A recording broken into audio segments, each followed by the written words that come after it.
Japan ഗിമഹ international Shotokan karate do ഫൗണ്ടേഷന്റെ നേതൃത്വത്തിൽ കരാട്ടെ ക്യാമ്പ് സംഘടിപ്പിച്ചു. സംസ്ഥാനതല സീനിയർ സ്റ്റുഡൻസിനു വേണ്ടിയാണ് കരാട്ടെ ക്യാമ്പ് സംഘടിപ്പിച്ചത്. പാലക്കാട് റെയിൽവേ ഇൻസ്റ്റിറ്റ്യൂട്ടിൽ നടന്ന പരിപാടി അഡ്വക്കേറ്റ് കെ പ്രേംകുമാർ MLA ഉദ്ഘാടനം ചെയ്തു. പാലക്കാട് ജില്ലയിലെ കരാട്ടയുമായി ബന്ധപ്പെട്ട കാര്യങ്ങളിലെ ആദ്യ വാക്കും അവസാന വാക്കുമായി ഞാൻ കാണുന്ന ആ ബാക്ക്ബോൺ തോമസ് മാഷാണ് എന്ന സന്തോഷം നിങ്ങളെ എല്ലാവരെയും ഞാൻ ഈ സന്ദർഭത്തിൽ അറിയിക്കാൻ ഈ അവസരം ഉപയോഗിക്കുക. അത് കേവലം ഏതെങ്കിലും നിലയിലുള്ള ഒരു സാമ്പത്തിക താല്പര്യത്തിനോ ലാഭത്തിനോ വേണ്ടി മാത്രമല്ല, അതിനപ്പുറത്ത് വളരെ ഡെഡിക്കേറ്റഡായി ഈ രംഗത്ത് ഇടപെടാൻ കഴിയുന്ന, ഇടപെട്ടുകൊണ്ടിരിക്കുന്ന ഒരാളാണ് തോമസ് മാഷ് എന്ന ബോധ്യം എനിക്കുള്ളത് കൊണ്ട് കൂടിയാണ് മറ്റ് പരിപാടികളെല്ലാം ക്രമീകരിച്ച് ഞാനിവിടെ എത്തിച്ചേർന്നത്.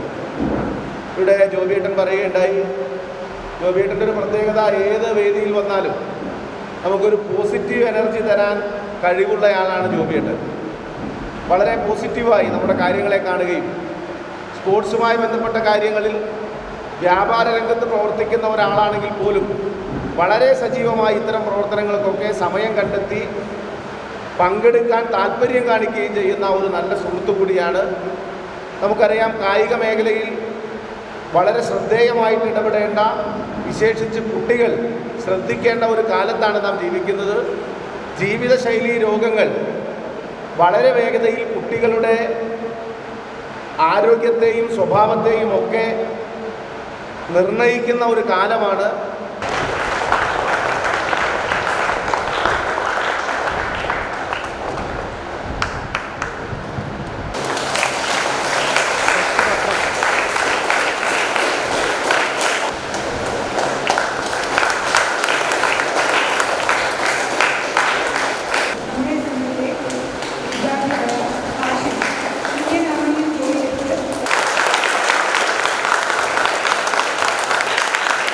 യുണൈറ്റഡ് മർച്ചന്റ്സ് ചേംബർ സംസ്ഥാന പ്രസിഡന്റ് ജോബി വി ചുങ്കത്ത് അധ്യക്ഷത വഹിച്ചു.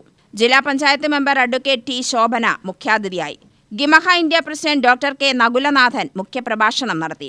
ബോൾ ബാഡ്മിന്റൺ സംസ്ഥാന president T K Henry, Puthupariyaram ward member C Premakumaran, railway institute secretary Anilkumar എന്നിവർ പ്രസംഗിച്ചു.